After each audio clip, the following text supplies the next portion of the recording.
దేవుడు మనిషితో పాటు గాడిదకి, కుక్కకి, కోతికి 40 ఏళ్ళు ఆయుషిపోయినకి రెడీ అయిపోయాడు.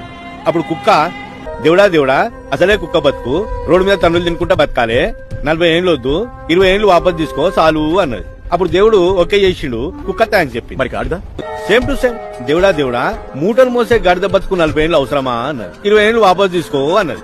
దానికి దేవుడు ఓకే చేసిండు, గాడిద థ్యాంక్స్ చెప్పి. ఎంబడే కోతి, ఓ మై గాడ్ చెట్ల మీద పుట్ల మీద 40 ఏళ్ళు కోతి బతుకు నాకెందుకు, 20 ఏళ్ళు చాలు అన్నది. దానికి దేవుడు ఓకే చేసిండు, కోతి కూడా థ్యాంక్స్ చెప్పి.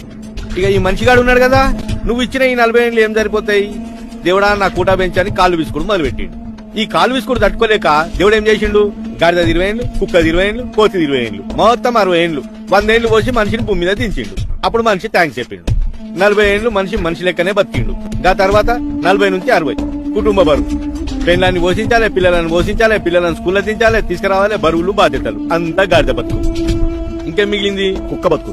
గాడిద లెక్క కష్టపడి సంపాదించిన ఆస్తులకి కుక్క లెక్క కాపలాగాయాల్సి వచ్చింది. కొడుకులు, కోడన్లు, మన్మరాన్లు దావత్తులకు పోతే ఇంటికి కుక్క లెక్క కాపలాగాయాలి. వాళ్ళు పెడితే బుక్కడి తినాలి, లేకపోతే పస్తులు వండాలి. కుక్క బతికి ఇట్లా అయిపోయిందా, ఇంకా మిగిలింది కోతి. 80 నుంచి 100. కన్ను కనబడక, చెవులు వినబడక, ముడతల తోలు, బిత్తర చూపులు, చెంపలు లొట్టలు పోయి, నడుము వంగిపోయి, ఏ ఇంట్లోకి ఎవడొచ్చిండో తెలియదు, ఎవడు పోయిండో తెలియదు, ఏమి పీకలేక ముచ్చు ముఖం వేసుకొని 100 ఏళ్ళకి రావాలి.